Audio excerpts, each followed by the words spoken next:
Fala galera, avisa pra geral que a FJU está na TV Templo, canal 10.1. E claro, estamos nas nossas redes sociais também. Então bora curtir, comentar e compartilhar com seus amigos aquela live topzera. Vamos ao top de 5 segundos. 5, 4, 3, 2, 1. A live FJU está no ar. Estamos mais juntos do que nunca.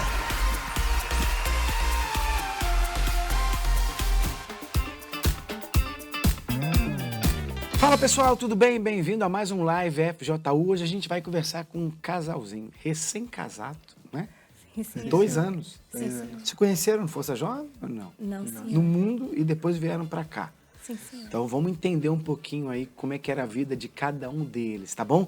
Lembrando a todos que hoje é dia de algo a mais. Daqui a pouco, às 7h30 da noite, a gente vai estar com a galera aqui do Templo de Salomão, na Avenida Celso Garcia, 499 no Brás, para aquela reunião especial, para quem quer um alimento sólido, quem quer aprender, quem quer tirar dúvidas, né? A gente se reúne para bater aquele papo que com certeza ajuda você a tomar decisões certas na sua vida. Para qualquer jovem, você é o nosso convidado, tá bom? Não sai daí não que a gente já volta para conversar com eles e conhecer um pouquinho da história desses pombinhos aí, que na verdade, antes era o quê? Pombinho era morcego.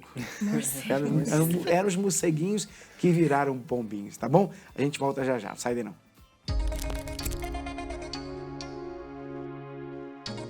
Somos mais de 300 mil jovens em todo o mundo, impactando vidas em mais de 100 países. Somos mais de 5 milhões de seguidores em todas as redes sociais da FJU.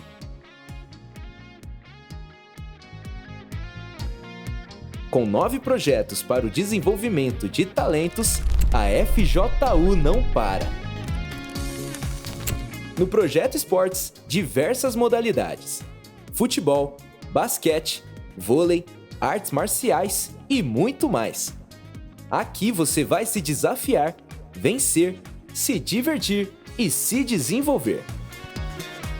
No Cultura FJU, é hora de mostrar o seu talento na dança, no teatro e na música. Cultura é tudo isso e um pouco mais.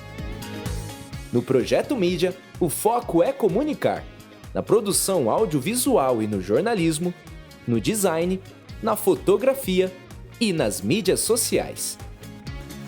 E se liga, no Projeto Help, há uma mão amiga para ajudar a vencer desafios, seja depressão, crises de ansiedade, dentre outros problemas de saúde mental. 11 2392 6910. Fale com Help.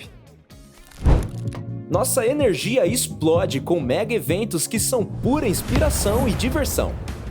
Luau FJU, Mega Dance, Projeto Esporte Jovem, Mega Help, Photo Challenge e Curta FJU. Todos os finais de semana reunimos milhares de jovens no Encontro Jovem FJU. Uma tarde super animada, com uma palavra de fé que traz o verdadeiro propósito para a vida. E claro, sempre aquela madrugada de pura energia, a FJU Night. Venha fazer parte da Força Jovem Universal. Aqui a Força Jovem é você. E vem aí, em novembro, o Esporte Jovem FJU. Teremos muitas modalidades como futebol, basquete, vôlei, atletismo, artes marciais, dentre outras. Se você gosta de competições, tá valendo medalha de ouro, hein? Procure agora um integrante da FJU e saiba como participar.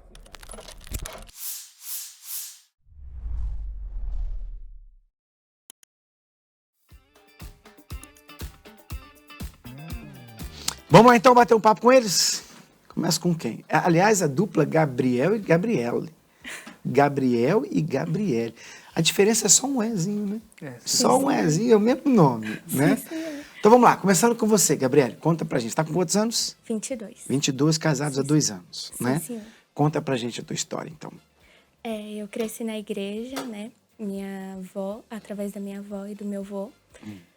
Os meus pais se separaram comigo muito novinha e eu presenciava muita briga deles, da minha mãe e do meu pai, né? Minha mãe sempre brigando por conta da pensão e o meu pai simplesmente mentia muito. Ele falava que depositava, mas não depositava e aquele pé de guerra. Passou o tempo, né? Eles se separaram e eu e a minha irmã sofreu as consequências desse divórcio. Ela foi morar com uma tia minha e eu fui morar com outra tia. Então, a gente não tinha um lar fixo. E com isso, eu fui crescendo uma criança muito triste. Quer dizer, nenhuma tia quis ficar com as duas. Não, senhor. E eu fui me sentindo muito triste, muito sozinha, porque não era a mesma coisa. Por mais que eu estava ali com um parente, né, com algum familiar, eu não tinha afeto. E sua mãe? A minha mãe, ela simplesmente sumiu também. Ela e meu pai, eles resolveram seguir a vida deles e se esqueceram de mim e da minha irmã. Então sua mãe abandonou? Abandonou. Ela e meu pai. E aí eu me senti abandonada, muito frustrada, porque sem atenção, sem carinho, eu mal ia para a escola, porque a minha tia não me levava também. Então, cresci essa criança muito triste, muito deprimida e carente, né? Consequentemente. Aí, chegou um certo tempo, acho que por volta dos meus 7 anos, a minha avó resolveu chamar todos os netos para morar com ela. Então, foi eu e minha irmã, a gente foi morar com a minha avó e mais uma prima e um primo meu. E nisso, o meu avô, ele parou de ir para a igreja e virou alcoólatra. Então, a gente presenciou toda a história da minha avó muito sofrida. Meu avô bebia, a gente tinha que buscar meu avô na esquina. Meu avô já chegou a sofrer acidentes e a gente tinha que correr com a minha avó para poder ajudar. Às vezes, ter que presenciar a minha avó dando um banho no meu avô porque estava em estado deplorável. E toda a vergonha que minha avó passava, a minha irmã e os meus primos também passavam porque a gente estava ali. A gente, muitas das vezes, já tinha que sair da casa da minha avó para ir para casa de alguma outra tia minha, né? Porque o meu avô, simplesmente bêbado, queria matar todo mundo, ia para cima de todo mundo. E era esse inferno.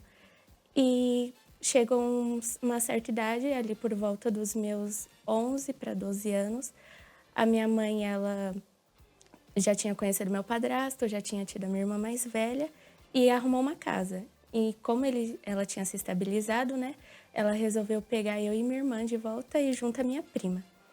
Aí a gente foi morar com a minha mãe. Só que a minha mãe, ela sempre... As bagagens dela, né, ela descontava na gente. Então, tudo que ela passava no passado e tudo que ela passou com meu pai, ela descontava em mim e na minha irmã. Se ela não tinha um dia bom no trabalho, ela chegava, surtava simplesmente, às vezes manifestava dentro de casa. E diversas vezes ali eu presenciava o próprio diabo. Ele falava que ia matar eu e minhas irmãs, né? A minha prima falava que ia tomar nosso sangue.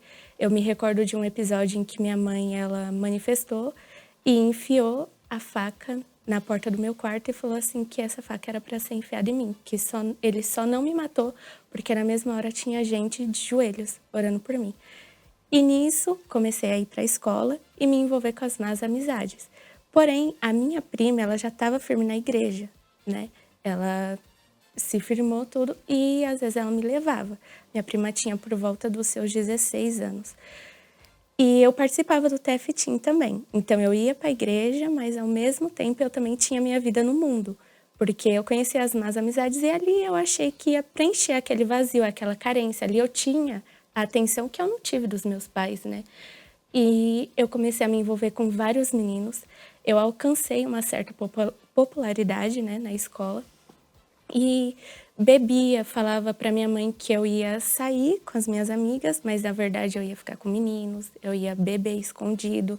E eu trouxe a minha irmã do meio para esse lado também. Eu falava assim, poxa, ela sofreu igual eu, ela também é carente, então assim como eu tô feliz, acredito que ela vai encontrar felicidade também. Então onde eu ia eu levava ela e trouxe ela para o mau caminho. Até que eu resolvi sair da igreja de vez. Peguei e falei assim, não quero mais isso para mim. A minha prima, ela ficou noiva de um pastor, então automaticamente ela saiu de casa, né? E ficou eu, a minha irmã e a minha mãe. Aí fiquei no mundo, comecei a namorar com outro e aquela frustração, né? Porque eu não achava felicidade, de fato, de verdade. E a minha casa era um inferno. todo dia era briga, todo dia. Não tinha um dia que ficava em paz. Era briga todos os dias. Eu não dormia à noite. Todas as noites eu acordava por volta de 3 horas da manhã, vendo o diabo. Via vultos, ouvia vozes. Eu não suportava ficar sozinha, porque eu tinha muito medo. E síndrome do pânico, desenvolvia ansiedade. Até que quando foi em dezembro de 2014, eu resolvi tentar o suicídio. Tomei vários medicamentos e fui dormir. No outro dia acordei frustrada porque Com qual idade isso? eu tinha 14 para 15 anos. E aí tentei o suicídio, não tive sucesso. No outro dia... Graças a Deus. Né? Sim, senhor. Aí no outro dia minha mãe me chamou, fui para a escola. Passei muito mal na escola devido aos comprimidos que eu tomei. E conversei com uma amiga minha. Falei para ela que eu tinha tentado o suicídio e ela pegou e falou assim, não, você precisa procurar ajuda. Só que eu lembrava, eu sabia que aquilo era falta de Deus, devido aos frutos, né? Quando eu era pequena eu ia. Só que eu não queria voltar para a igreja, eu tinha muito medo do que iam falar, do que iam dizer, se iam me julgar. E fora que estava bom ainda o mundo para mim, né? E beleza, passou, completei aí os meus 16 para 17 anos. E um certo dia fui totalmente conturbada para a escola. Chegou lá, arrumei briga com uma menina e no mesmo dia chegou uma intimação do conselho tutelar porque a mãe dela entrou com um processo, fui parar no conselho tutelar. Aí foi onde o meu pai apareceu, porque a minha mãe ela falou assim que ela não ia passar essa vergonha e ela não ia ir. Então eu tive que recorrer ao meu pai, aí ele foi comigo. Passei o dia inteiro lá pedindo medidas protetivas, né, devido à menina. E a minha vida, um inferno, só ladeira abaixo. Veio a pandemia, eu tinha ali os meus 17 anos ainda, né. Resolvi voltar para a igreja porque eu tava com muito medo. Eu falei assim, meu Deus, o mundo tá acabando, eu vou pro inferno. Então voltei por medo. Voltei aí, depois de um mês indo, né, indo assim naquelas reuniões... que a gente ia, só que tinha que manter a distância. Resolvi me batizar, o pastor me batizou no balde, lá na bacia, tudo certinho. Fiquei firme durante 2 anos. Cheguei a ter uma certa experiência, achei que tinha recebido o Espírito Santo, até que eu arrumei um emprego. Consegui um emprego de telemarketing. Chegou lá, um verdadeiro caos. E aí eu conheci uma menina, o nome dela é Isabela, inclusive. Conheci ela. E ela era de uma outra religião, totalmente perturbada. E ela começou a me incentivar a fazer as coisas do mundo. E eu já não estava muito bem com Deus. Por mais que eu achava que tinha um Espírito Santo, eu já não lia mais a Bíblia, já não jejuava, já não era mais a Gabriele. Na igreja era assim, senhor, não senhor. Lá fora eu batia de frente com a minha mãe, era rebelde, queria ser dona de mim. Não tinha limites para mim, né? E foi onde veio a minha queda. Saí da igreja com maus olhos do pastor, com maus olhos da líder da FJU na época, com maus olhos de todo mundo. Porque eles foram na minha casa fazer o resgate jovem, né? Na minha casa, o pastor foi. E nisso foi onde o pastor virou para mim e falou que eu ia pro inferno se eu continuasse nessa vida, né? E que todos os jovens que estavam ali iam salvos, porque estavam na igreja. E eu, com muita raiva, peguei e falei que não era bem assim, que não era porque eu não estava na igreja que eu ia pro inferno, que eu poderia servir a Deus ali, no mundo, né? Totalmente perturbada. E depois disso, eles não insistiram mais. Continuou assim, orando. Realmente, não é quem está na igreja que vai ser salvo. Sim, senhor. Né? Porque tem muita gente dentro da igreja que não vai ser salvo. Mas você também não estava, né? Não, senhor. E aí, saí de vez. Eu saí em abril. Quando foi em junho de 2022, conheci o Gabriel através do Facebook. E foi onde a gente começou a se envolver. E aí entra a parte dele. A gente começou a se envolver, se viu a primeira vez, outra vez. Só que eu não sabia das raízes, da bagagem do Gabriel. Conheci o Gabriel ali, todo carinhoso, romântico. Não sabia o que estava por detrás, né? Aí casamos. Assim, rápido? Bispo, em 8 meses de namoro. Por quê? Porque eu tinha muitos problemas em casa com a minha mãe. Sempre foi aquele inferno. A minha mãe nunca pegou firme na igreja, sempre tentou se matar. Então vivia foi mais para sair de manifestando em casa também. Sim, senhor. Não era porque eu amava o Gabriel, era um escape. Ali eu pensei, poxa, ele quer sair da casa dele, eu quero sair da minha casa. Então, o momento perfeito. Só que eu peguei e falei assim, eu só vou sair da minha casa se você casar comigo. Porque na minha cabeça só ia juntar e ia continuar o inferno. E se eu casasse, ia melhorar. Só que antes disso, né, eu caí com o Gabriel, já estava caída. Mas aí a gente acabou tendo relação sexual antes do casamento. A gente vivia, assim, um relacionamento também muito conturbado. Casamos, o nosso casamento também foi um fracasso. No dia do casamento, que era para mim chorar de felicidade, eu chorava de tristeza. E o pior é que na festa de casamento ele olhava, me via chorando e falava assim, pelo menos eles vão achar que você tá chorando de felicidade, né? Mas por que você chorava de tristeza no casamento? Porque o Gabriel, ele se importava muito com a família dele. A mãe dele era a prioridade dele, a família dele. Ele me deixava sozinha em casa, já casados, né, para correr para a família dele. Então, quer dizer, você estava chorando na festa, Sim, todo sim. mundo imaginando que você estava chorando de felicidade, mas era de tristeza. Era de tristeza, porque ali a ficha caiu e eu pensava, o que eu estou fazendo da minha vida? A gente vai em intervalo para saber como que você chegou até aquele dia ali, né? Agora, só uma dica para vocês, você vê, tudo começou lá com a separação dos pais. Então, você foi abandonada. Sim, senhor. Por pai E e pela mãe. mãe. Então, você vê que fazer filho é fácil, criar não. Então, se você não tem uma família estruturada, um casamento estruturado, condições, por favor, não traz filho para esse mundo, não. Não fica fazendo filho a torto e adoidado, não. Porque olha o que acontece com essas crianças. Olha como que ela cresceu por causa dessa rejeição. Jogada para lá, jogada para cá. Quer dizer, uma com uma tia, outra com outra tia, nenhuma tia queria as duas juntas. Não, senhor. Não é? Depois vai para a avó e tal. Quer dizer, tudo consequências de um casamento destruído, de um relacionamento destruído. Então, se você está pensando em ter filhos, por favor, não faz isso não. A não ser que você tenha, primeiro, um relacionamento com Deus e, segundo, um relacionamento estruturado. Porque, normalmente, quando os pais se divorciam, se separam, eles chegam, não sei se aconteceu com você, mas chegam para os filhos e falam assim, olha, meu filho, não vai mudar nada. Com você não vai mudar nada. Né? Sim, sim. Papai e mamãe não vão estar mais juntos, mas papai vai continuar te amando, mamãe vai continuar te amando, a gente nunca vai deixar vocês sós e tal. Balela, né? Não sei se você ouviu esse tipo de coisa. Sim, senhor, eu ouvia muito do meu pai. Meu pai falava assim, ai, você é a princesinha do papai, papai te ama, só que cadê papai? Papai sumiu. Mas aí você não morava com papai. Não, senhor. Exatamente. Então, muito cuidado, tá? Por favor, não traga filho não, porque depois a gente tem que ficar resolvendo os problemas aí. A gente tem que ficar ajudando. Essa é a verdade. Ai, mas como é que você pode falar isso? É Deus que traz os filhos, é uma dádiva de Deus. A dádiva de Deus é nos dar a capacidade de ter filhos. Mas não é Deus que escolhe quando você vai ter um filho. Porque se fosse assim, imagina, Deus seria muito mal, né? Porque imagina aquele casal que está ali numa comunidade que não tem condições nem de comer e tem 7, 8, 9 filhos.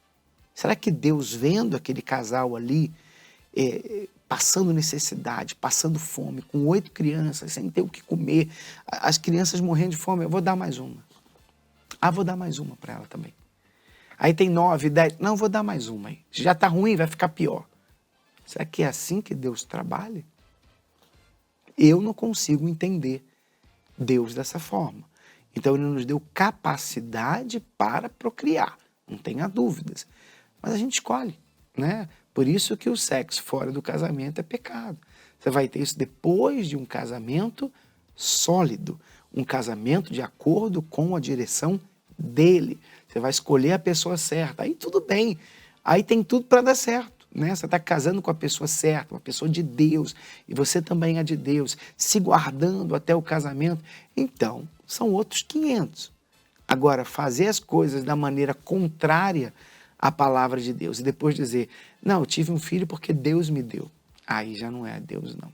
Então, cuidado, fica aí a dica para você, porque senão depois o nosso trabalho aumenta. Ficar trazendo criança para cá, jovens que estão sofrendo por causa do abandono dos pais, as brigas que presenciam com os pais, rejeição, e você sabe muito bem disso. Tá bom? A gente vai no intervalo, a gente já volta para conhecer o outro lado aí desse Gabi, né? Gabriel e Gabriele. Meu nome é João Pablo, eu conheci o Vinícius quando nós tínhamos 8 anos de idade. E logo nos damos muito bem porque o passado dele e o meu era muito parecido. E ali na nossa infância, eu via que ele carregava muitos traumas, porém ele não mostrava. Ele era um jovem feliz, alegre, brincava, espontâneo, e nós aprontávamos muito quando nós éramos pequenos. Eu via que as amizades com que eu outrora andava, ele passou a andar e a se aprofundar nas bebidas, nas drogas, na maconha, cocaína. Até mesmo nós tínhamos um amigo em comum. E esse amigo era traficante. Inclusive ele até quase foi preso, né, por conta desse nosso amigo em comum. Porque ele traficava e ele estava ali, sempre perto, com essas mesmas amizades. Ele foi perdendo o brilho que ele tinha. Ele chegou num certo ponto que ele já não conseguia mais fingir ser alegre. Você via no semblante dele a tristeza. Via que ele não estava destruído só por fora, mas por dentro também.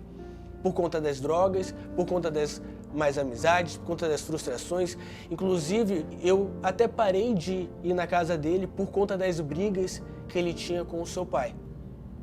Eles brigavam muito, estavam sempre a ponto de um agredir o outro. E eu presenciei também momentos em que o Vinícius aparecia no colégio ou na rua machucado, roxo, por conta dessas brigas que ele tinha com seu pai. E o Vinícius também, ele frequentava festas, bailes. Ele era muito estressado, vivia brigando, né? Presenciei algumas vezes que ele chegou até a apanhar. E ele também tinha uma boca, um linguajar muito sujo, né? De 10 palavras que ele falava, 9 eram palavrões. Isso incitava, né, a violência, também por parte de outras pessoas. E teve também uma vez, o Vinícius, numa dessas festas que ele frequentava, clandestinas, muitas das vezes ali os jovens, a maior parte menor de idade, ele estava sempre ali com droga. Inclusive nessas festas também tinham traficantes. A polícia bateu ali e estava fazendo um arrastão, levando esses menores de idade presos. Alguns apanhavam, outros simplesmente desapareciam. E ele se pegou nessa situação, entre a vida e a morte. Até que ele tomou a decisão de se jogar no mato e se escondeu, até amanhecer o dia e tudo se acalmar. E com 13 anos, eu fui para a igreja e peguei firme na fé. E o tempo foi passando. E com 18 anos, eu consegui trazer o Vinícius para a igreja, Força Jovem. E eu realmente era tudo isso que o John falou. Porém, depois de tanta insistência, tanta perseverança do John, que é um irmão que Deus me deu, eu resolvi ir. E no primeiro momento, quando eu pisei na igreja, eu já vi uma diferença enorme. Estava tendo um teatro, e esse teatro falava sobre um jovem que vivia uma vida de aparência, sobre um jovem que passava por situações de sofrimento, por um jovem que sofria de depressão, e eu me identifiquei com aquilo ali. Aquilo ali fez eu ver que existiam pessoas que estavam passando pelo mesmo que eu estava passando naquele momento. E aí, dali em diante, eu falei assim pro John: John, eu gostei muito do Força Jovem, porém eu vou começar a trabalhar numa lanchonete e eu vou ter que trabalhar todo domingo. Mas se Deus abrir uma oportunidade para mim de trabalho de segunda a sexta, todo domingo eu vou participar do Força Jovem. E foi eu falar isso pro John, no outro dia me ligaram, uma empresa que eu nem lembrava que eu tinha colocado o currículo. Eles pegaram, fizeram uma entrevista e me contrataram. E a partir daí eu comecei a participar todo domingo do Força Jovem. Participando do Força Jovem, eu comecei nas reuniões de quarta, de sexta. E dentro de 1 mês e meio eu decidi me entregar, porque eu vi que havia transformação verdadeira, que Jesus estava moldando a minha vida. Então eu falei, é isso que eu quero daqui para frente. Eu não quero nunca mais ser quem eu era antes. Então eu me batizei, eu me entreguei, eu matei o velho Vinícius. E ali eu comecei na busca, na sede pelo Espírito Santo de Deus. Eu lembro que começou o jejum de Daniel, eu recebi um livro chamado Nos Passos de Jesus. Quando eu li esse livro, eu consegui ter entendimento do que era o Espírito Santo e qual a necessidade de eu ter. Então eu falei, meu Deus, eu vou fazer de tudo e eu vou receber o Espírito Santo. Mas quando acabou esse jejum, eu não recebi. Eu falei, eu não recebi, mas eu não vou parar, eu vou continuar lutando. Então eu continuei o jejum, mesmo sem ter o jejum, eu continuei. E depois de 5 dias, eu recebi o Espírito Santo. E eu lembro que esse dia foi um dia de extrema alegria, felicidade. Eu lembro até que quando acabou a reunião, eu já fui falar para os obreiros, fui falar para o John, fui falar para meus amigos e falei, eu recebi o Espírito Santo. Eu não tinha dúvida, eu tinha certeza, eu tinha alegria. Eu realmente sabia que Deus morava dentro de mim. Eu não escutava mais sobre Deus, eu tinha Deus dentro da minha vida. E dali em diante a minha vida só cresceu, só se desenvolveu. Graças a Deus, hoje, pela misericórdia de Deus, eu estou como obreiro, eu sou formado. Graças a Deus, eu estou num emprego bom e eu tenho paz na minha casa.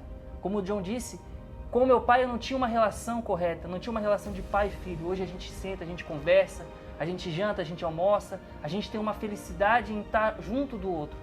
E a minha segunda maior felicidade é saber que através do meu testemunho, que saber que através da minha vida, a minha irmã foi alcançada. Eu tenho uma irmã que tem 14 anos de idade e que através da minha mudança de vida eu consegui alcançar ela. Hoje ela é batizada, hoje ela faz parte do FTU e ela também já recebeu o Espírito Santo. E isso me dá uma imensa alegria de saber que a chatice do John foi o que me fez ser transformado. E hoje eu sou chato, hoje eu insisto, hoje os jovens dizem, cara, tu é chato. E eu falo, graças a Deus, amém. E que eu seja chato até o fim dos tempos. E eu queria te dizer, muito obrigado, irmão, por ter permitido o Espírito Santo te usar, por ter me ajudado nessa situação. Porque se não fosse isso, hoje provavelmente eu estaria morto. É uma grande alegria ver você na fé, ver você como obreiro, ver a transformação que Deus fez na sua vida. Quem te viu, quem te vê, né? Dá um abraço aqui.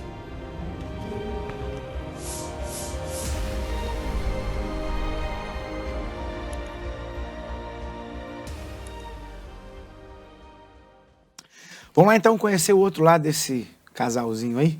Fala aí, Gabriel, antes de conhecer essa menina e morar com ela assim, de uma forma repentina, né? Qual é a tua história? Bom, bispo, quando eu, desde jovem, né, eu cresci numa família que também veio do divórcio. Meu pai se divorciou, porém não cheguei a conhecer meu pai desde novo. Meu pai foi muito ausente na infância. Fez e vazou. Ele já tinha minhas 2 irmãs, aí quando eu vim, acho que eu tinha 1 ou 2 meses, meu pai se separou da minha mãe, e eu cresci até então de boa, bem tranquilo, com a minha família, tudo certo. Só que quando chegou na fase da juventude, ali dos meus 6, 7, 8 anos, quando eu comecei a ir pra rua, comecei a conhecer ali os pessoal mais velho, foi quando eu consegui ter acesso à pornografia. E nisso, quando eu tivesse essa pornografia, foi como se um leque tivesse aberto para mim. Então, qualquer abertura que eu tinha dentro de casa, com um computador, com um celular, eu comecei a praticar o ato de ver a pornografia, a masturbação. E como começou como algo normal, que eu via que era algo normal. É normal o homem ver a pornografia, é normal o homem continuar vendo a pornografia. É algo normal, é uma fase da vida do homem. Para mim, era o que foi dito a mim, né? Só que chegou a mim como algo normal. Mas com o decorrer do tempo foi ficando algo normal, porque... É o que a gente sempre fala, é comum, mas não é normal. Exatamente, porque aí eu comecei a ver e com 10 anos eu ganhei meu primeiro celular. E nisso, o meu primeiro celular da época que lançou aquele Pocket, que tinha acesso à internet. Nenhuma das minhas irmãs mais velhas tinha um celular, mas eu tinha celular porque eu ganhei da minha mãe. Então eu comecei a ver pornografia lá, porém, por eu ver a pornografia e não saber apagar o histórico, teve um dia que minha mãe pediu o celular, eu me desesperei. Então eu peguei, fui, zoei o celular, joguei na água e falei que foi minhas irmãs. Porque falei, não, elas ficavam com inveja de mim e foi elas que fizeram isso. Só que com o tempo, por conta do meu histórico, minha mãe já sabia que não tinha alguma coisa ali. Porque ela já me tinha pego no computador, vendo isso, e me punido, deixado assim acesso à internet. E conforme isso eu fui ficando viciado. Passou uns anos, Na escola também comecei a ter contato com outras jovens. E com essa frustração que eu tinha dentro de mim, de já ter acesso à pornografia, esse complexo que foi criando dentro de mim, eu quis mais contato com jovens, quis mais conhecer mais mulheres, ter mais mulheres. E sempre tendo esse complexo, porque eu tinha uma inferioridade de mim, eu achava mais feio, me achava isso, me achava aquilo. Então eu falava assim, eu tenho que ter relacionamento com diversas mulheres para poder falar, eu sou alguma coisa. Ainda mais porque na minha roda lá na rua de amigos, eram pessoas mais velhas. Então sempre ter os mais velhos e tirar os mais novos. Então eu queria, para eles, parecer alguma coisa. Então foi quando eu comecei a ter vários relacionamentos. Inclusive, em nenhum desses relacionamentos, eu era tipo um fantoche, vamos dizer assim. Porque eu gostava dela, ela não gostava de mim, mas a gente ficava. Só que por ela ficar comigo e eu com ela, e ela ficava com outros rapazes, eu ficava triste. E nisso eu acabei começando a me cortar. E quando eu comecei a me cortar, chegou um dia que eu só andava de blusa. Eu andava de blusa porque a minha família começou a achar estranho. Por que você está andando de blusa, né? E teve um dia que meu padrasto pegou e puxou a manga. E foi quando ele viu. Aí nisso foi um maior alvoroço em casa, porque eu morava com meus avós, moravam comigo, moravam no piso de cima, e minha mãe e meu padrasto moravam embaixo com as minhas irmãs. E aí fez uma reunião de família com meus avós, minha mãe, meu padrasto, falou, o que está acontecendo? Por que você está fazendo isso? Aí eu fui explicar tal. Aí eu lembro do meu avô, aquele baianão bruto. Foi a primeira vez que eu vi meu avô chorar. Ele olhou pra mim e falou assim, você quer se matar pra quê? Por que você quer morrer? Aí eu não sabia o que responder, porque eu estava só frustrado. E isso eu tinha meus 12 anos. Só que em vez de ir acabar depois de conversar isso, não, foi piorando. Eu já estava frustrado, então já estava na pornografia, já tinha tudo isso, e eu só pensava assim, eu preciso me matar. Quando chegava de madrugada, eu falava assim, eu vou me matar, e amanhã minha avó e meu avô encontram meu corpo e tudo acabou. Porque eu ia para a igreja católica com a minha avó. Eu já cheguei em outras igrejas evangélicas com meu tio. Só que era como eu ir e não escutar. Parecia que se eu me perguntar hoje o que eu ouvi lá, eu já ouvi lá, eu não lembro. Então, na Universal você nunca tinha ido? Nunca.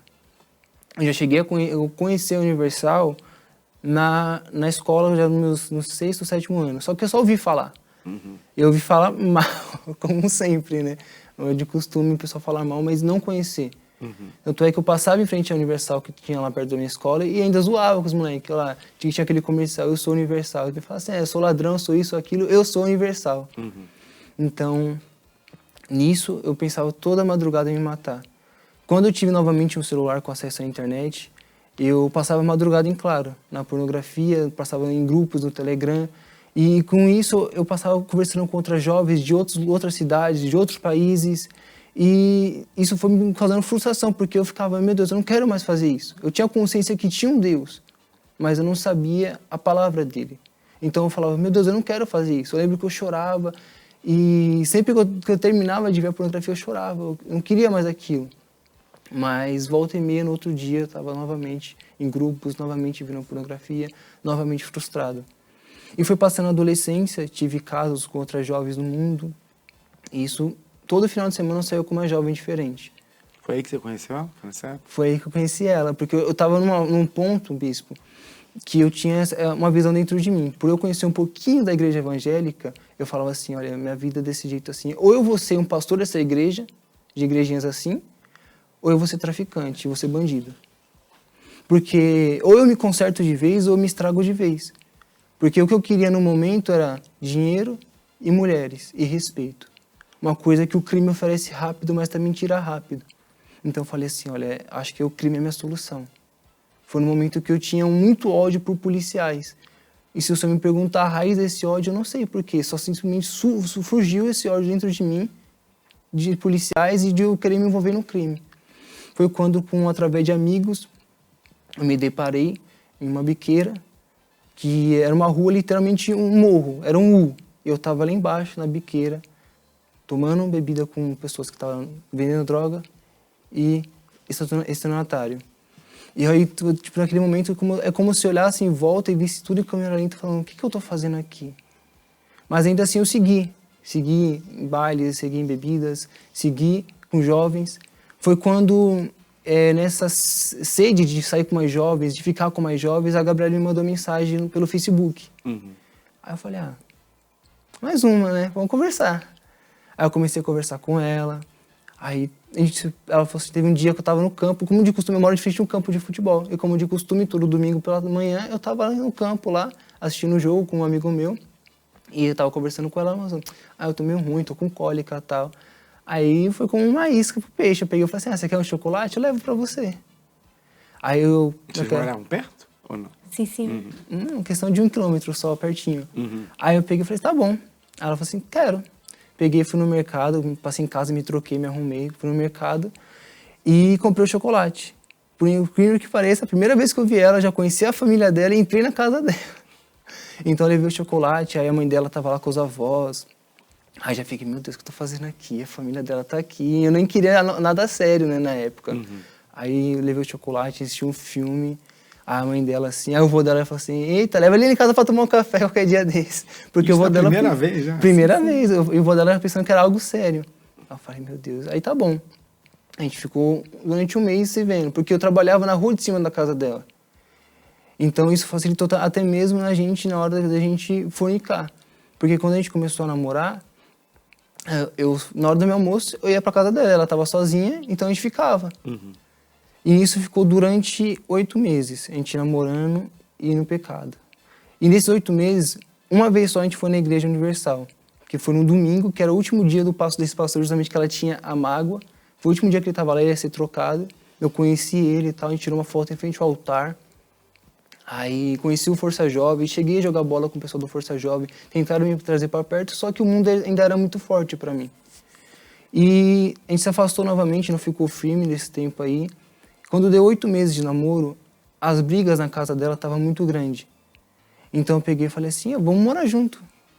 Só que ela falou assim, não, eu sei que o correto não é morar junto, vamos casar. Eu falei, então vamos casar. Tá bom. Chegou no outro mês e eu peguei, já aluguei 2 cômodos lá. Já fui conseguindo comprando os móveis, porque eu trabalhava numa loja de peças de carro e revendia, então eu ganhava um giro alto. Então foi tudo no papum, sem falar com ninguém, só entre a gente. E quando eu cheguei em casa, eu sentei no sofá, eu falei, mãe, eu vou casar. Minha mãe falou assim, como assim você vai casar? Gabriel, você engravidou essa menina, né? Eu falei, não, eu vou casar.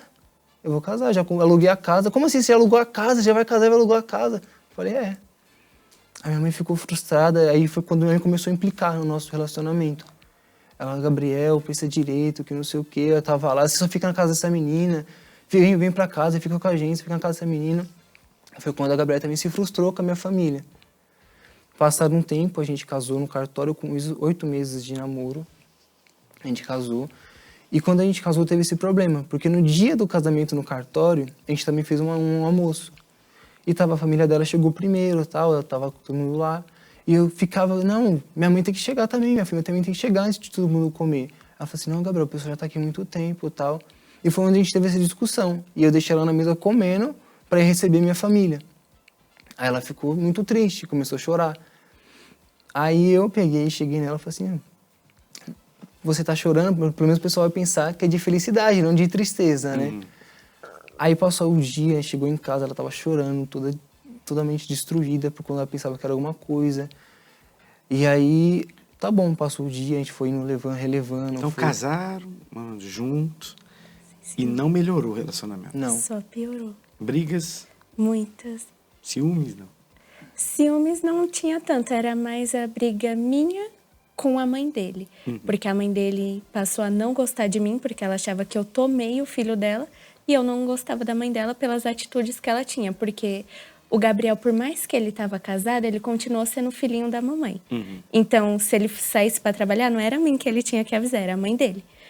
Onde a gente fosse, se a gente fosse sair, qualquer coisa que ia fazer, ela ligava, ela queria saber se Gabriel já tinha almoçado, se levou marmita, se já tomou banho, aquela coisa toda.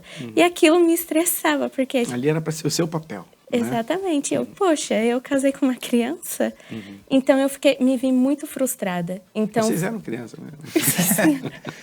Então foi onde eu comecei a ser igual à minha mãe. Todos os surtos que minha mãe tinha, eu passei a ter dentro de casa. Então eu me tornei uma pessoa muito agressiva. Eu ia pra cima do Gabriel, eu queria ir embora de casa, queria voltar para casa da minha mãe. Tudo aquilo que minha mãe fazia, eu fazia também. E nisso as coisas, o circo começou a se fechar dentro de casa, a gente começou a se estranhar muito e foi onde o Gabriel chegou em mim e falou assim, eu vou para a igreja. E eu peguei e falei assim, tá bom, mas eu não vou, você vai sozinho. Ele começou a ir mesmo sem mim. E por que você foi para a Universal? Porque foi onde ela me apresentou, tipo assim, eu nunca tinha visto uma programação, nem nada. Só conheci o lado que o pessoal falava da Universal. Mas pelas histórias que ela me contava da igreja, de como eram as coisas com os jovens, de como eram as coisas com o pastor, assim, e me chamou a atenção, aquilo criou uma sede dentro de mim. Então, tipo assim, eu falei, poxa, depois de tudo que ela me contou, aí eu falei, não, está assim, então vamos para a igreja. Ela falou assim, não. Eu falei assim, tá bom, então se você não vai, eu vou. Como é que muda as coisas, né? Aí eu peguei e comecei a ir. Só que quando eu comecei a ir, muitas vezes quando eu ia pro encontro jovens domingo à tarde, ela quebrava o pau comigo antes. Não, você não vai me deixar aqui sozinho, que não sei o quê. Ela teve ponto de eu chegar na igreja sozinho. Aí eu chorava, falava, aí a obreira Ju, que é a obreira coordenadora do Força Jovem, ela sempre ficava na porta esperando os jovens. Aí eu cheguei chorando pra obreira, eu falei, obreira, ela brigou comigo porque eu queria vir pra igreja, obreira. Ela, não, amarra esse diabo aí, Gabriel, vai, participa do Encontro Jovem, busca o Espírito Santo lá e vai dar certo, vai arrebentar. Aí eu participava do Encontro Jovem. Aí nesse dia, que foi uma briga muito feia, que eu cheguei chorando lá, a obreira Ju desceu, foi lá na nossa casa que a gente morava perto da igreja, ungiu todo, orientou, fez uma oração. Só e por que você ficava chorando, brigando com ele? Eu não sei explicar isso. Eu virava a cabeça e tipo assim, não, eu quero você aqui comigo. Eu queria ter ali a minha vidinha, o meu mundinho. Por que você não ia com ele? Porque eu tinha medo. Eu achava que se eu voltasse, tudo aquilo que aconteceu no passado, todas as decepções que eu tive na época que eu fiquei firme, fosse acontecer tudo de novo. Então eu falei assim, não vou mais para lá, eu não quero mais ir. Era os maus olhos que eu tinha, as mágoas, né? Mas não resolvia o problema. Né? Não, senhor, só piorava. E aí passou o tempo, veio o casamento coletivo ano passado, o pastor orientou a gente, né? Falou que a gente tinha que se consertar perante a Deus, que a gente tinha que casar no altar. A gente casou no coletivo, né? Se batizamos nas águas também, aí foi onde eu passei a pegar firme, o Gabriel também. Só que aí, quando foi em novembro, o Gabriel recebeu o Espírito Santo, né? Do ano passado, e eu não. Uhum. E aí me veio a frustração. Como é que foi a experiência, Gabriel? Então, quando a gente decidiu se casar lá, ela já estava começando a ir. E nisso, mesmo depois que a gente casou, a gente pegou e falou assim, não, vamos casar agora no altar. A gente não queria de primeira, né? Só que o pastor que estava na época, ele falou assim, não é questão de vocês querer só o casamento de vocês, é questão de um concerto com Deus. Se vocês querem algo com Deus, você precisa ter a bênção do altar. Como tem aquele versículo que fala que é o leito sem mácula, sem mancha. Então vocês precisam se consertar. Só que ela falou assim, tá bom. Só que eu não queria, eu queria ter o meu casamento. Aí teve um dia que eu estava na igreja lá, a esposa do pastor desceu e falou assim, rapaz, você está perdendo tempo, você não tem que querer glória para você, é glória para Deus, você tem que pegar e limpar a sujeira que vocês estão tendo no seu casamento. E se consertar e pegar a bênção do altar. Aí eu peguei, foi aí que eu ouvi e falei, não, tá bom, vamos se consertar. E desde então, que a gente casou no altar, eu falei assim, não, então é decisão. Eu não tinha recebido o Espírito Santo, então é decisão. Comecei a mudar todos os meus atos. Comecei a buscar mais, comecei a cortar coisas que eu fazia, coisas necessárias, porque eu passava muito tempo vendo série, vendo coisas, eu cortei. Eu lembro que na época que eu recebi o Espírito Santo, na verdade foi em setembro, eu peguei e falei assim, não, eu vou fazer um jejum de Daniel para mim mesmo. Eu mesmo fiz um jejum de Daniel. E eu mesmo cortei o futebol. Falei, eu vou ficar um tempo sem jogar futebol, porque futebol é uma coisa que eu amo muito, gosto de fazer. Então, para mim, eu sempre gostei muito. Então, eu sacrifiquei. Falei, até o futebol eu vou deixar sem. Eu jejuava, eu orava, eu buscava de madrugada e eu cortei o futebol e estava fazendo jejum de Daniel. Uhum. E teve uma reunião de grupos na nossa sede, que é lá no Itaim Paulista. Aí eu falei, nossa, mas reunião de grupo, quebrou as pernas para lá agora, mas tá bom, vamos lá, vamos obedecer à direção. Chegando nessa reunião de grupos, foi totalmente diferente do que eu esperava da reunião de grupos. O pastor regional chamou a gente e falou assim, vem todo mundo aqui no altar. E ele descascou, parecia que Deus falava com a gente, porque ele descascou e falou assim, você tá aí, rapaz. Talvez antes de você chegar aqui, você estava quase caindo. A malícia estava quase entrando dentro de você novamente. Eu comecei a me analisar, falei, meu Deus, é verdade. Antes de tudo isso, eu estava quase voltando, porque o meu círculo de pessoas ali do trabalho era pessoas perturbadas. Eu falei, meu Deus, eu tô quase voltando, eu tô quase caindo de novo pro mundo. Isso é verdade, o que ele tá falando é pra mim. E foi quando eu peguei e falei assim, não, é verdade. E naquela busca ali, eu peguei e me entreguei de verdade. Eu peguei e falei, meu Deus, eu não posso, se eu não receber, eu vou cair. Se eu não receber, eu vou voltar pro mundo, a malícia vai voltar pra mim, eu vou voltar tudo de novo. E aí, naquela hora, o Espírito Santo veio, porque eu tive uma paz muito grande. E eu tive a certeza, porque quando antes eu ia evangelizar com Força Jovem, quando antes eu ia fazer um núcleo, ou fazer alguma coisa auxiliar no núcleo, a dúvida vinha e falava assim, como você está fazendo evangelizando? Como você está auxiliando no núcleo? Você não tem nada para dar. E quando eu busquei o Espírito Santo, ele veio e ele falou assim, agora você tem para dar. Você é meu filho, você tem para dar. E veio uma paz muito grande, eu fiquei, nossa, foi uma felicidade muito grande. E você viu essa mudança, né? Sim, senhor. O Gabriel, ele era muito autoritário, né? Era muito filhinho de mamãe. Ele, quando a gente brigava, né?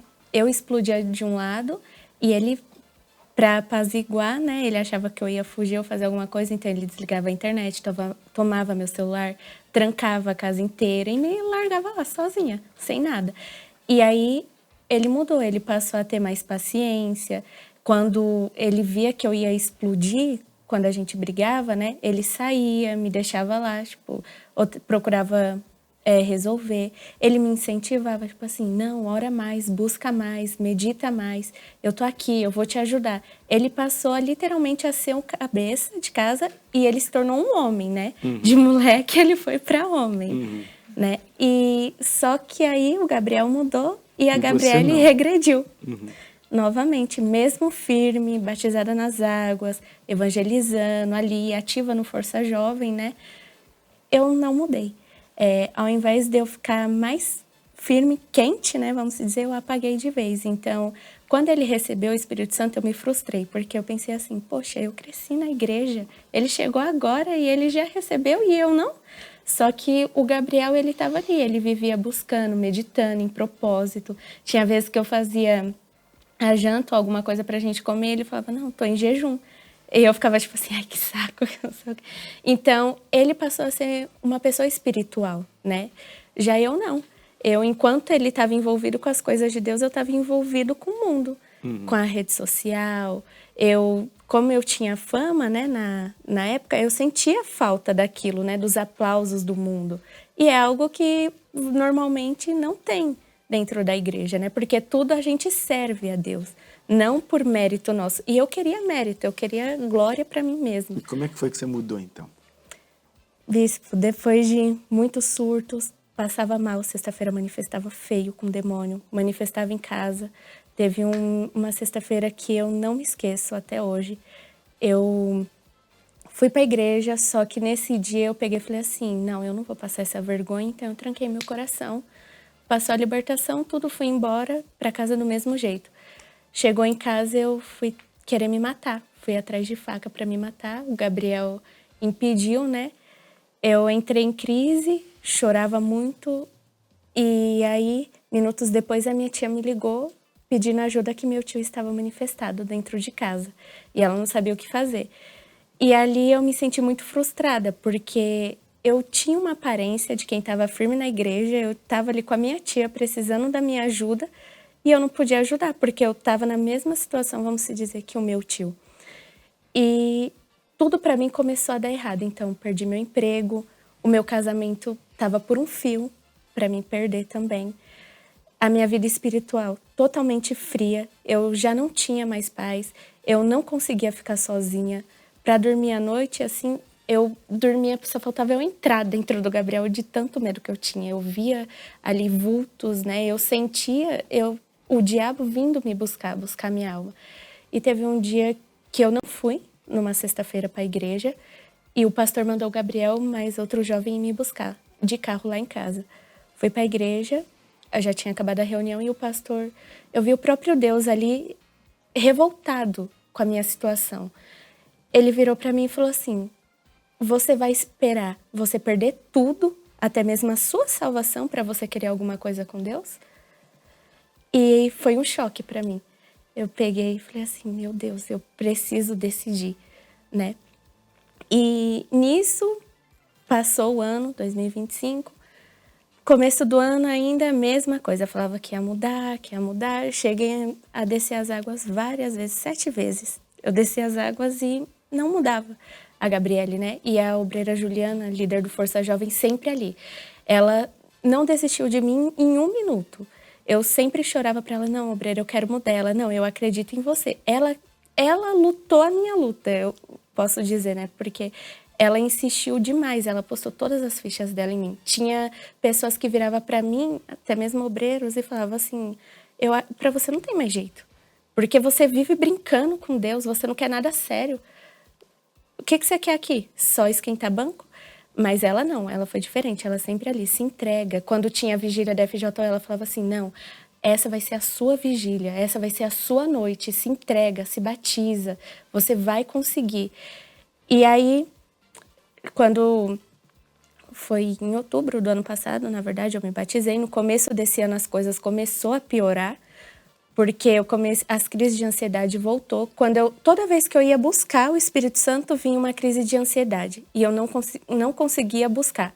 Eu sempre tinha crises muito fortes, onde muitas das vezes a esposa do pastor tinha que ali me ajudar, a obreira, a coordenadora ia me ajudar. O luau do FJU, nesse ano, eu estava lá e na hora que o senhor estava buscando, né, a gente estava buscando, eu comecei a ter uma crise de ansiedade no meio do evento e ali a obreira pegou e falou assim, continua buscando, você consegue. E aí foi passando o tempo e aí eu fui me entregando, fui mudando, fui decidindo e veio a Fogueira Santa e o jejum de Daniel do mês de julho agora, né? De junho para julho. E eu falei assim, agora é minha oportunidade, agora eu vou pro tudo ou nada, porque se eu continuar desse jeito, vai se concretizar aquilo que o pastor falou. Eu vou perder tudo, inclusive a minha salvação. E eu via que o meu tempo estava se fechando, eu não tinha mais tempo para ficar brincando. Não tinha mais. Eu não sabia quando ia chegar a minha hora. E eu precisava estar pronta se chegasse, né? Então eu peguei, como eu havia perdido o emprego, né? Eu abri uma lojinha online e eu peguei e falei assim, da renda dessas coisas que eu for vender nessa lojinha online, vai ser pro meu sacrifício, por mais que eu estava precisando para poder ajudar o Gabriel na despesa de casa, eu falei assim, não, vai pro altar. E eu pedi perdão para aquele pastor que eu tinha mágoa, mesmo que ele tenha sido trocado, mandei mensagem, pedi perdão para a obreira, para as meninas do Força Jovem, né? Perdoei a minha mãe, perdoei o meu pai, aquela mágoa do passado. Eu perdoei a mim mesma porque eu tinha muita mágoa de mim por tudo que eu tinha feito, pelas vezes que eu desprezei a Deus. Eu não me sentia digna, né, de receber o Espírito Santo. Eu achava que eu nasci para ter aquela vida e não existia mudança de vida para mim. E aí eu me perdoei e entreguei tudo. Entreguei meus complexos, minha ansiedade, meus medos, meu futuro, tudo para Deus, todas as minhas vontades. E no dia 13... quando a gente subiu ao altar, eu falei assim para Deus, meu Deus, a Gabriele tá aqui. Quem é a Gabriele tá aqui no teu altar? Coloquei lá na cadeira. E falei assim, se o Senhor vai descer sobre a minha vida ou não, eu não sei, mas eu sei de uma coisa. Eu te entreguei tudo, sem reservas. E ali eu tive paz, porque eu sabia que eu tinha entregado tudo, né? E eu fui ali para um cantinho e comecei a buscar o Espírito Santo. E foi em um determinado momento que eu falei essas palavras para Deus. Eu falei assim, meu Deus, lá quando eu era bem bebezinha, eu fui apresentada aqui nesse altar. Eu sei que eu nasci para te servir, porque eu tentei para o mundo, eu não me encaixo no mundo. O meu prazer é estar aqui. Eu quero estar aqui e eu quero morrer no teu altar. E ali o pastor pediu para a gente ficar em silêncio, que seria o momento do Espírito Santo falar com a gente. E foi onde o Senhor Jesus desceu sobre meu Espírito Santo e ele pegou e falou assim, você é minha filha, agora você está pronta para me servir. Isso foi agora, né? Agora, sim, senhor. Quantos meses atrás? Foi em julho, né? Julho, né? Sim, senhor. Então, 2 meses atrás. Sim, senhor, 2 meses. E ali o Senhor Jesus falou assim, agora você está pronta para me servir. E você é minha filha amada. Eu jamais te rejeitei, eu nunca te rejeitei. Eu tô aqui. E eu foi como se Deus estivesse me abraçando. E eu desci do altar toda sorridente. A primeira pessoa que eu fui falar foi pro pastor, né? Porque o pastor via sempre ali me atendendo, sempre chorando, aqueles problemas. Eu falei, não, hoje eu vou dar uma notícia diferente. Fui lá, pastor, recebeu o Espírito Santo. Nem ele acreditou. Aí ele pegou, me abençoou lá e já corri para líder e pro Gabriel. E você viu mudança nela, Gabriel? A partir desse dia? Que outrora eu tive que expulsar o meu primeiro demônio, foi ela, manifestando de casa. Ou que em outrora eu já vi manifestar dentro da minha própria casa, eu vejo agora totalmente transformada. Porque é uma pessoa que eu tinha que cobrar de meditar, cobrar de orar, cobrar de ter uma vida com Deus. Hoje eu vejo ela realmente tendo uma vida com Deus por si só. Quer dizer, vocês tinham tudo para dar errado, né? Sim. Do jeito que começou, do jeito que era, mas o Espírito Santo resolveu tudo. Isso. Sim, Como é que tá o senhor. relacionamento hoje? Casamento, como é que tá? Hoje tá tudo bem, graças a Deus. Hoje, é claro que tem uma coisa que a gente, às vezes, se desentende alguma coisa, mas não é como antes. Hoje a gente tem a hombridade de sentar e conversar, numa boa, resolver nosso casamento. Hoje a gente vive uma fé diferente, porque antes, enquanto eu queria fazer uma coisa, ela não queria que eu fizesse. Hoje o pastor me liga, Gabriel, eu preciso de você. Ela fala assim, tá quase arrumando a minha bolsa para eu ir já. Então, hoje eu tenho uma mulher de Deus do meu lado, em que me apoia.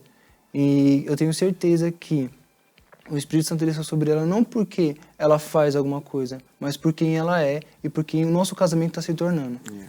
E fica aí a dica, né? Você que é jovem, quer aprender sobre esse relacionamento que dá certo, fazer o que é certo, participa da terapia do amor. Toda quinta-feira, aqui no Templo de Salomão, às 20 horas, né? Você pode participar e em qualquer igreja universal também mais próxima de você.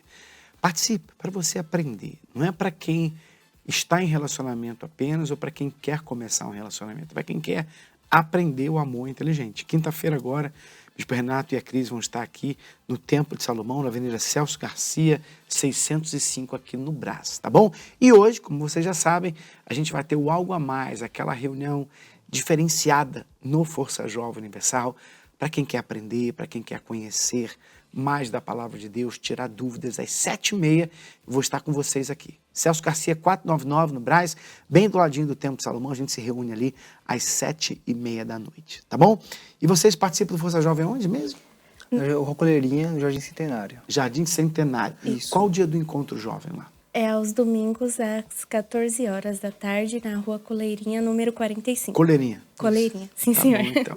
Então, se você vive aí perto, você é convidado para estar lá ou estar com a gente aqui também, sábado, às 16 horas, ou um polo da Força Jovem mais próximo de você. Não só aqui no Brasil, mas no mundo inteiro. Para mais informações, entre no nosso site forçajovemuniversal.com ou então acesse o Instagram, oficial FJU, é o nosso Instagram oficial. E lembrando a todos que está chegando aí as Olimpíadas. Se você curte esporte, ele falou que você gosta de jogar bola, né? Futebol, vôlei, basquete, atletismo, jiu-jitsu, vôlei de praia, masculino e feminino, natação, a gente vai ter tudo na nossa Olimpíadas anual. Então já vai ser a 4ª edição, se eu não estou enganado, do projeto Esporte Jovem. Se você quiser competir, estar com a gente, então procura a galera do Força Jovem mais próxima de você. Tá bom? Gabriele, a dupla Gabi, né? Dá tchau pra eles lá. Tchau, tchau, pessoal. Um abraço. Até a próxima.